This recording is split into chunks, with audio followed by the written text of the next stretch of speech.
वाचक प्रदीप मिश्रा ने माफी मांग ली है। बरसाना में राधा रानी से आकर माफी मांगी। राधा रानी पर उन्होंने विवादित टिप्पणी की थी। दंडवत प्रणाम कर उन्होंने राधा रानी से माफी मांगी।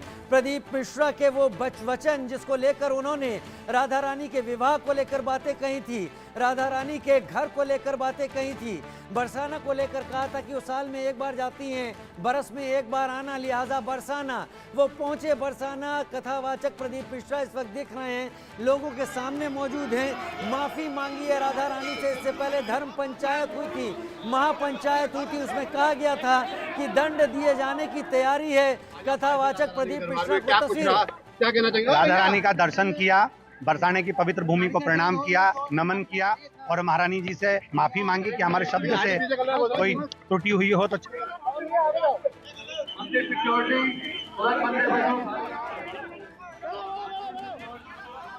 आपने देखा, उन्होंने कहा राधा रानी से माफी मांगी और कोई त्रुटि हुई हो तो चरणों में आज यहाँ पर आना हुआ और लाडली जी ने खुद इशारा कर कर बुलाया तो तुरंत यहाँ आना हुआ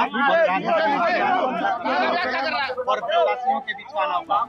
मेरी वाणी से, मेरे शब्दों से जो भी चोट लगी हो उसके लिए मैं क्षमा चाहता हूँ। मेरी महारानी जी से, मेरी राधा रानी जी से, किशोरी जी से, लाडलू जी से क्षमा चाहता हूँ। और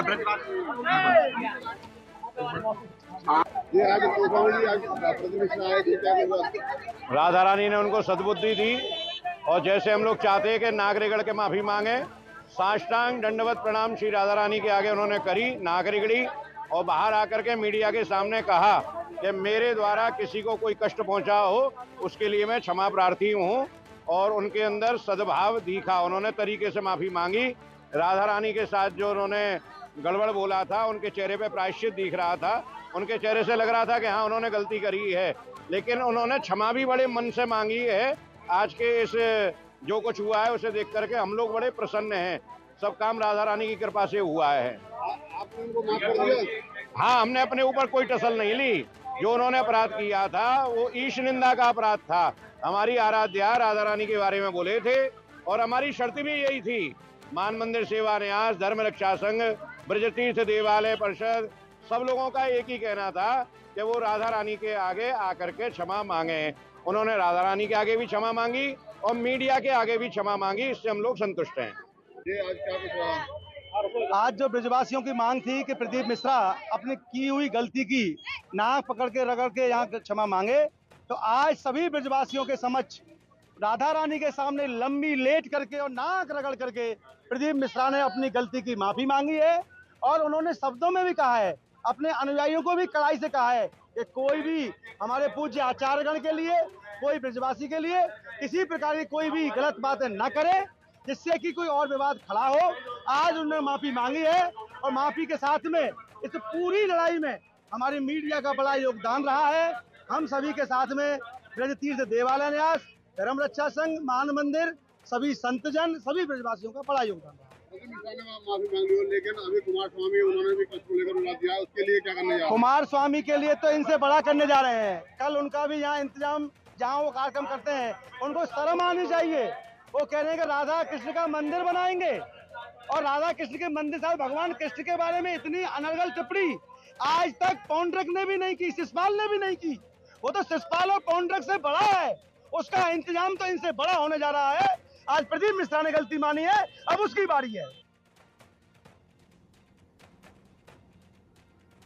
अभी प्रदीप मिश्रा की बारी है। तस्वीरें देखिए, तस्वीरें दिख रही हैं। प्रदीप मिश्रा राधा रानी के चरणों में झुके हुए, पूरा संत समाज, पूरा ब्रज, पूरा बरसाना, गोकुल, नंदगांव, हर कहीं से लोग पहुंचे और सब उस महापंचायत में शामिल हुए। कहा राधा रानी को लेकर जो अपमानित भाषा का इस्तेमाल किया गया है, इसके चलते उनके खिलाफ कड़ी कार्रवाई की जानी चाहिए। कथावाचक प्रदीप मिश्रा, जिनको लेकर प्रेमानंद जी भी बहुत ज्यादा क्रोधित हुए और उन्होंने कहा था इस लोक में नहीं परलोक में भी सर्वनाश की स्थिति होगी अगर ऐसे बयान, ऐसे कथावाचक सामने रखते रहे तो। और उसको लेकर पूरे ब्रज मंडल में, पूरे 84 कोस के इलाके में, क्षेत्र में लोगों में गुस्सा था, क्योंकि राधा रानी के बारे में कहा जाता है कि वो ब्रज मंडल की अधिष्ठात्री देवी हैं और उनके समर्पण भाव में यहाँ का हर नागरिक रमा रहता है और वो वो इस तरीके का अपमान यहाँ पर नहीं सह पाया। वीर नारायण मेरे साथ इस वक्त जुड़े हैं ज़्यादा जानकारी के साथ। वीर नारायण, गोवर्धन हो, बरसाना हो, मथुरा हो, ब्रज का कोई भी जगह हो, वीर नारायण हर कहीं मिलते हैं, लेकिन इस मुद्दे को लेकर इस हर कहीं वाले ब्रज में जहाँ हर जगह राधे राधे से ही लोगों का अभिवादन होता है, वहाँ राधा रानी लाडली जी को लेकर दिए गए इन वचनों को लेकर कितना तनाव था, और आज की तस्वीरों के बाद क्या वो गुस्सा लोगों का धुल गया, खत्म हो गया? बिल्कुल राजीव जी, मैं बता दूं कि प्रदीप मिश्रा द्वारा जो राधा रानी को लेकर अमर्यादित टिप्पणी गई थी, इसको लेकर पूरे संपूर्ण ब्रजमंडल में जो ब्रजवासी हैं उनमें आक्रोश व्याप्त था, धर्माचारों में आक्रोश व्याप्त था, कथा वाचकों में आक्रोश व्याप्त था। इसलिए को लेकर के गहबर वन में यानी मान मंदिर पदम श्री रमेश बाबा जी महाराज जो हैं उनके गहबर वन में इसी को लेकर महापंचायत 24 तारीख को आई थी, और महापंचायत में ब्रजवासी और धर्माचार्य सामूहिक रूप से निर्णय लिया गया था कि प्रदीप मिश्रा जो है वो राधा रानी से सामूहिक रूप से तब तक नाक रगड़कर माफी नहीं मांग लेते तब तक उन्हें माफ नहीं किया जाएगा और उन्हें ब्रज में नहीं घुसने दिया जाएगा।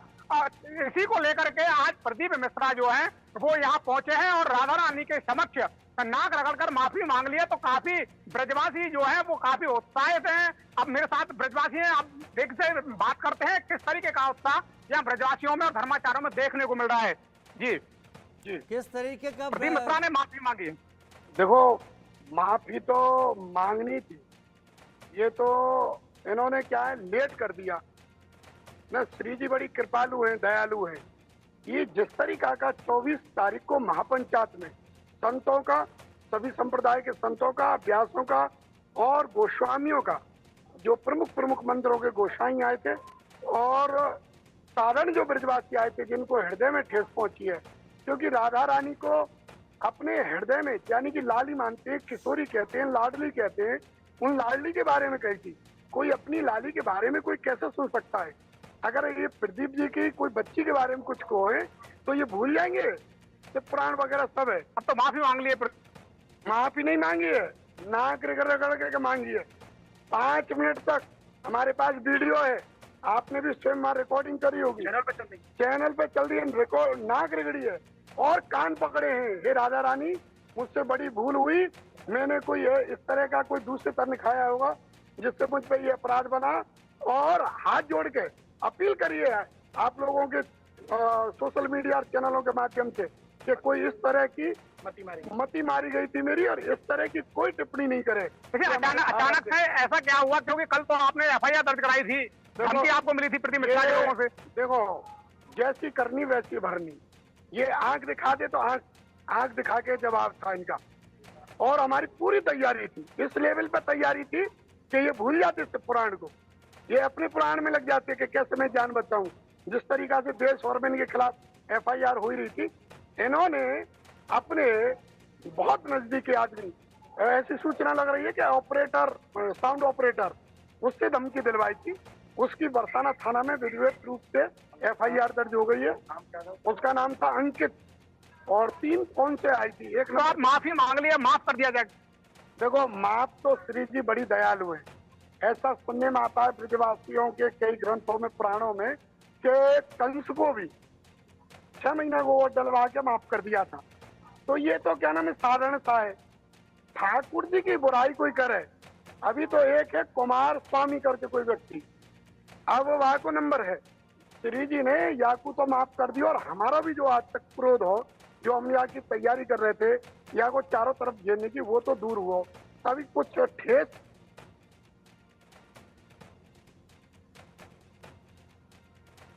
ठीक है वीर नारायण, हम आते हैं, आप वहाँ मौजूद रहिए क्योंकि आपकी आवाज़ में कुछ तकनीकी समस्या आ रही थी। ये तस्वीरें आप देख रहे हैं कथावाचक प्रदीप मिश्रा की। आशुतोष दास जी महामंडलेश्वर के तौर पर हमारे साथ जुड़ गए। आशुतोष जी, जब प्रदीप मिश्रा का बयान आया था, हालांकि उन्होंने प्रवचन देते हुए व्यासपीठ पर बैठकर यह बात कह दी थी, और तब कई लोगों ने बताया था कि व्यासपीठ का भी एक सम्मान होता है, व्यासपीठ पर बैठने वाला ऐसे ही अनर्गल बयान नहीं दे सकता। लेकिन आज उन्होंने सर झुकाया है, जमीन पर सर रखा है, कहते हैं नाक भी रगड़ी है और राधा रानी से माफी मांगी है। क्या अब हर तरीके की का गुस्सा खत्म हो जाना चाहिए? देखिए, अगर कोई क्षमा मांग ले तो बात वहीं पर खत्म हो जाती है, लेकिन वो ये गलती तो अक्षम्य है। क्षमा करने के लायक नहीं, गलती अक्षम्य है। लेकिन अगर क्षमा मांग रहे हैं तो संत दयालु होते हैं, कृपालु होते हैं, वो क्षमा कर सकते हैं। लेकिन वो कई बार अपने वीडियो जारी किए, एक बार जारी किए तो वो जो बताना था वो बताए, दोबारा बताए मेरे पास प्रमाण है। अब दोबारा जो है नाक रगड़ रहे हैं, तो अभी तक प्रमाण था, कहाँ गया इनका प्रमाण? ये प्रमाण दिखावा। ये तथाकथित जो कथावाचक है, ये जो है पॉपुलैरिटी के कारण अपने आप को भगवान मान लेते हैं। जो ये देते हैं वही इनका जो है शब्द जो है सत्य माना जाता है। पुराण में जो लिखा हुआ है, पुराण की जो बातें हैं, जो ग्रंथ की बातें हैं, जो वेद की बातें हैं, जो शास्त्र की बातें हैं, उन पर हमेशा चलना चाहिए और व्यासपीठ पर बैठ करके हमेशा मर्यादा बनाए रखना चाहिए। ये सनातन धर्म को खोखला कर रहे हैं। ऐसे लोगों का बहिष्कार होना चाहिए, सर्वथा बहिष्कार होना चाहिए। ये समाज सुधारक नहीं है, समाज को गलत दिशा प्रदान करने वाले व्यक्ति हैं।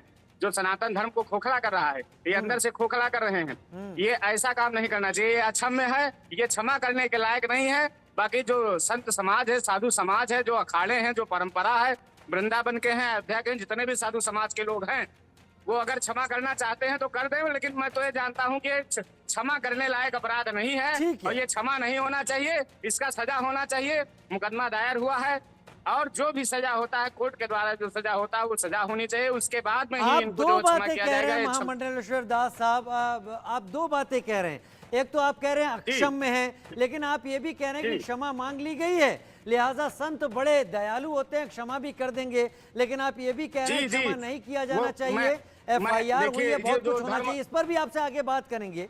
मेरे साथ मेरे बड़े सहयोगी इस वक्त जुड़ गए हैं, अरविंद चतुर्वेदी। अरविंद, ये बताइए अरविंद यहाँ पर कि ये पूरा मुद्दा कथावाचक प्रदीप मिश्रा के बयान के बाद था और ब्रज का 84 कोस इसको लेकर एक बड़े गुस्से का शिकार था। क्या अब ये गुस्सा कम होता आपको दिखेगा या फिर जो कार्रवाई है FIR की उस पर जोर अभी डाला जाएगा? राजू, देखिए, मैं इसकी पूरी पीछे की कहानी बताऊं, लेकिन फिलहाल प्रदीप मिश्रा ने क्या कहा एग्जैक्टली वो मैं लोगों को सुनाना चाहता हूं, बताना चाहता हूं, जिससे पता चले कि आखिर प्रदीप मिश्रा क्यों जो है आज शनिवार को 200 बाउंसरों के साथ मथुरा पहुंचते हैं और मथुरा पहुंचने के बाद नाक रगड़ रगड़ के माफी मांगते हैं। प्रदीप मिश्रा ये कह रहे हैं कि मैं ब्रजवासियों के प्रेम की वजह से यहाँ आया हूँ, लाडली जी ने खुद इशारा करके मुझे यहाँ बुलाया है। उन्होंने कहा कि मेरी वाणी से किसी को ठेस पहुंचती है तो उसके लिए मैं माफ़ी चाहता हूं, ब्रजवासियों के चरणों में दंडवत माफ़ी मांगता हूं। मैं लाडली जी और बरसाना सरकार से क्षमा चाहता हूं। सभी से निवेदन है कि किसी के लिए कोई अपशब्द न कहे, राधे राधे कहे, महादेव कहे। मैं सभी महंत, धर्माचार्य और आचार्य से माफ़ी मांगता हूं। ये प्रदीप मिश्रा ने अपनी बात कही है, लेकिन राजू मैं आपको बता दूं कि ये सब कुछ इतना आसान नहीं है। जिस तरीके से ये विवाद शुरू हुआ, जो प्रदीप मिश्रा के शब्द थे, ये किसी को भी आसानी से पचते नहीं हैं, क्योंकि जो चीजें एक बार रिकॉर्ड में दर्ज हो जाती हैं राजू, वो जल्दी से भुलाए नहीं भूली जा सकती नहीं है। छोड़ती। अरविंद, जो हमें दिख रहा है तस्वीरों में, वो नाक रगड़ रहे हैं, जमीन पर झुके हुए हैं, ये तो हमें दिख रहा है। हमारे दर्शकों को वो समझाइए जो इसके पीछे छुपा हुआ है और जो अभी सामने तस्वीरों में नहीं है। आखिर अचानक कैसे प्रकट हो गए प्रदीप मिश्रा? सवाल ये है राजू कि पूरे देश और दुनिया से जो है प्रदीप मिश्रा के जो भक्त हैं, लाखों लाख फॉलोअर हैं। प्रदीप मिश्रा जब कथा कहते हैं तो आपने न जाने कितनी बार देखा होगा कि लाखों लोग जुड़ते हैं। लगातार प्रदीप मिश्रा पे दबाव आ रहा था। उन्होंने जिस तरीके से टिप्पणी की थी, इनके भाई तक ने इनको सलाह दी कि माफी मांग लोगे तो भगवान तुम्हें माफ कर देंगे।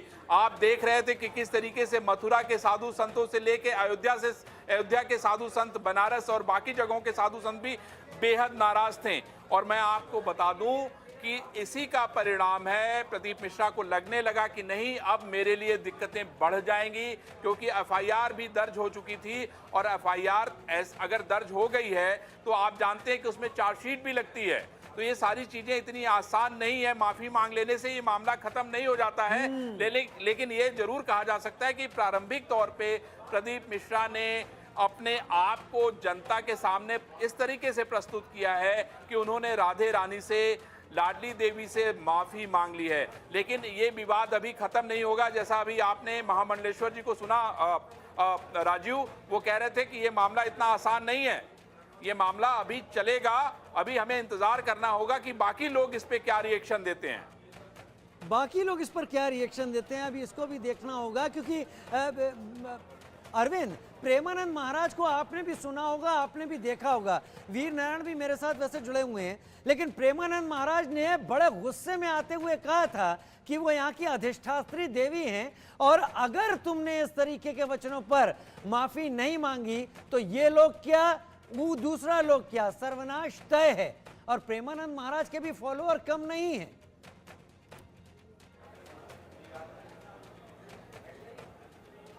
अरविंद, राजीव, प्रेमानंद जी ने तो यहां तक कह दिया था कि 4 श्लोक पढ़ क्या लिए भगवत प्रवक्ता बन गए। आप सोचिए कि प्रेमानंद जी तो इतने नाराज थे प्रदीप मिश्रा पर कि आप इसका अंदाजा नहीं लगा सकते। और इस विरोध को इतने बड़े पैमाने पर प्रेमानंद जी ने ही शुरू किया था और आपने देखा था कि किस तरीके से प्रेमानंद जी की शुरुआत करने के बाद सभी साधु संत इकट्ठा हो गए, एक मंच पे आ गए और प्रदीप मिश्रा की मुश्किलें जो है बढ़ने लगी। उसके बाद राजू माफ कीजिएगा, उसके बाद उनका तुलसीदास पे भी एक विवादित बयान आ गया। तो ये समझ में आता है कि ये सारी चीजें, अब हमें इसके पीछे की साजिश को भी हमें समझना चाहिए राजू, क्योंकि आजकल क्या होता है कि लोग अपने नंबर्स बढ़ाने के लिए, अपने फॉलोअर्स बढ़ाने के लिए भी कुछ ना कुछ ऐसा काम करते हैं। इस पर चर्चा करेंगे विस्तार से, क्योंकि आपने इशारा दे दिया है ये सोशल मीडिया का युग है, लाइक शेयर कमेंट के लिए क्या नहीं किया जाता, लेकिन आज उन्होंने दुखती रग पर हाथ रखा जिसके लिए उन्हें नाक तक रगड़नी पड़ गई। अब आगे क्या होता है उस पर भी ध्यान देंगे। फिलहाल वीर नारायण और अरविंद जी, आप दोनों का ही जुड़ने के लिए बहुत धन्यवाद। फिलहाल आगे एक छोटा सा ब्रेक, जल्द हाजिर होते हैं।